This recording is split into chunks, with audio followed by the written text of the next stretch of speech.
بسم الله الرحمن الرحيم. معاكم عبد الله رخا. معانا النهارده موبايلين من اقوى الموبايلات اللي موجوده في السوق حاليا، ايفون 7 بلس وال جي في 20. النهارده هعمل مقارنه تفصيليه بين كل حاجه في الموبايلين، عشان لو محتار تشتري ان الفيديو ده هيساعدك كتير ان شاء الله.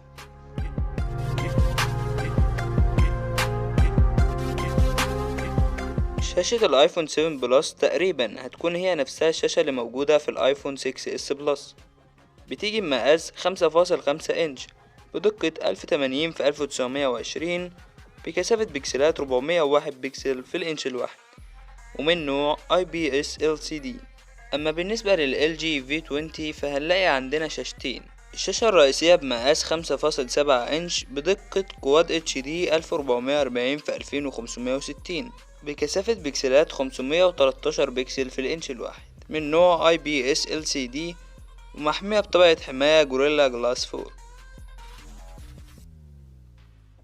في كل شاشة في الموبايلين حاجة بتميزها عن التانية. يعني مثلا الايفون 7 بلس موجود فيه ال 3D touch وخاصية الديسبلاي زوم، اما ال LG V20 فموجود فيه شاشة صغيرة فوق بمقاس 2.1 انش بدقة 160 في 1040 بكسل. دي هتكون زي اللي شفناها في ال LG V10 السنة اللي فاتت، ودي بتمكنك من انك تعمل اختصارات لتطبيقات معينة علشان توصلها بسرعة.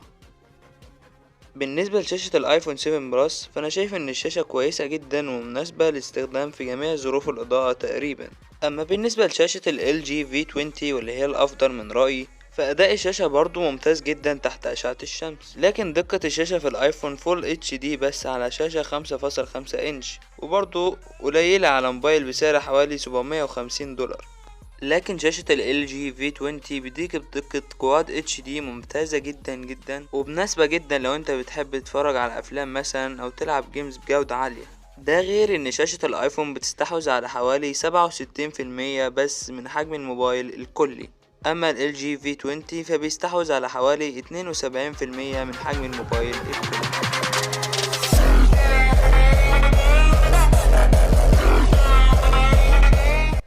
اما بالنسبة للاداء فخلينا مبدئيا نتفق ان المقارنة ما هتكونش عادلة لو قارنا بالارقام. يعني مثلا الايفون 7 بلس بيجي بمعالج A10 الجديد مع 3 جيجا رام والاول مرة من شركة ابل، وبيجي عليه ال iOS 10 من اول ما تشغله. اما بالنسبة لل LG V20 فالموبايل بيجي بنسخة واحدة، واللي هي 4 جيجا رام مع 64 جيجا ذاكرة داخلية، واللي هتكون بمعالج سناب دراجون 820 مع 4 جيجا رام DDR4 مع معالج رسوميات ادرينو 530. وده هيكون اول موبايل في العالم عليه اندرويد نوجا من اول ما تشغله. شركة ابل بتقول ان المعالج ال A10 الجديد هيديك اداء افضل من المعالج اللي قبله بنسبة حوالي 60%، وبتقول برضو ان ال iOS 10 الجديد هيكون اخف بكتير من ال iOS 9 وهيديك سلاسة اكتر في الاستخدام. ده غير ان عليه 3 جيجا رام، فبصراحة متوقع اداء ممتاز جدا من الايفون 7 بلس. اما شركة LG فبتقول انها عدلت على السوفت وير بشكل كبير، واضافت له مميزات جديدة زي انك تقدر ترد على اي مسج يجيلك من غير ما تقفل الابليكيشن اللي انت مشغله. وبتقول برضو انها اضافت متجر للسيمات واللي من خلاله ممكن تغير مثلا الايقونات او تغير شكل السيم بالكامل.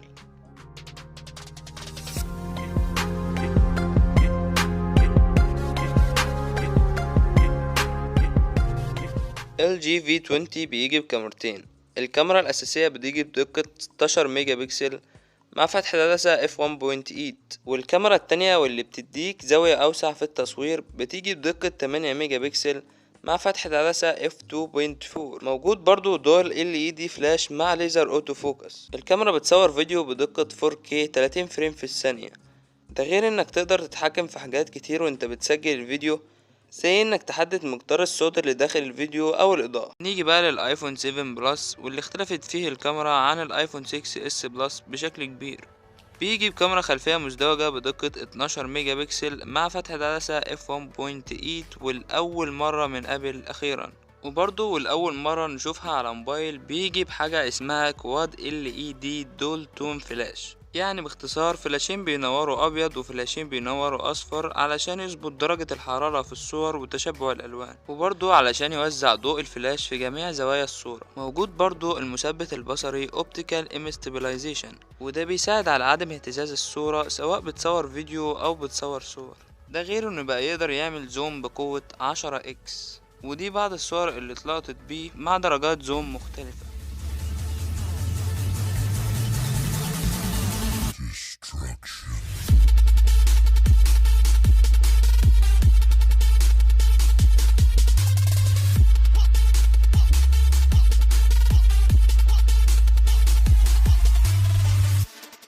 بالنسبة للفيديو فال LG V20 بيصور فيديو بدقة 4K مع 30 فريم في الثانية، أو 1080 مع 30 فريم في الثانية، أو 720 مع 120 فريم في الثانية. أما بالنسبة للآيفون 7 بلس فبيصور فيديو بدقة 4K 30 فريم في الثانية، أو 1080 مع 120 فريم في الثانية، أو 720 مع 240 فريم في الثانية.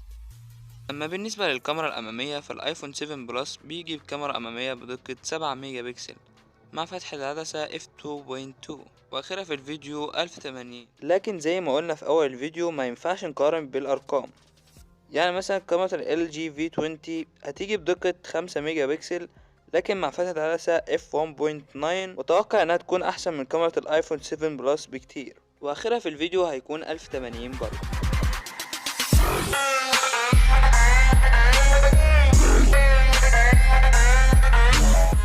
LG V20 والايفون 7 بلس بيجوا بشريحة واحدة من نوع نانو سيم.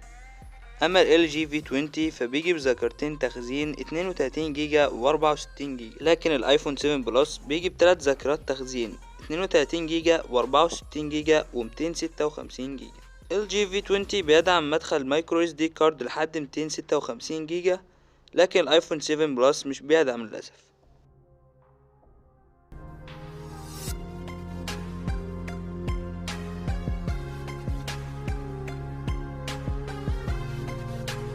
بالنسبة لل LG V20 بطارية الموبايل بتيجي بسعة 3200 ملي أمبر، واللي بصراحة شايف إنها قليلة نسبيا على شاشة 5.7 بوصة كواد HD، لكن برضو حاطينلك خاصية الشحن السريع علشان تعوضك في حاجة زي دي.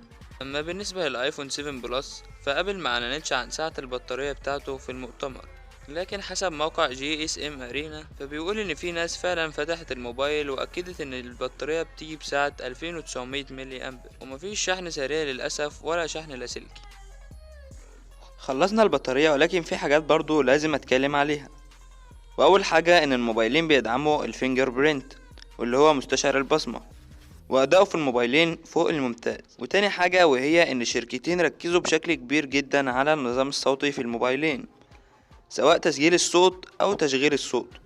وتالت حاجة ودي هتكون ميزة خرافية موجودة في ال LG V20 بس، وهي انه بيدعم مدخل السماعات 3.5 ملم.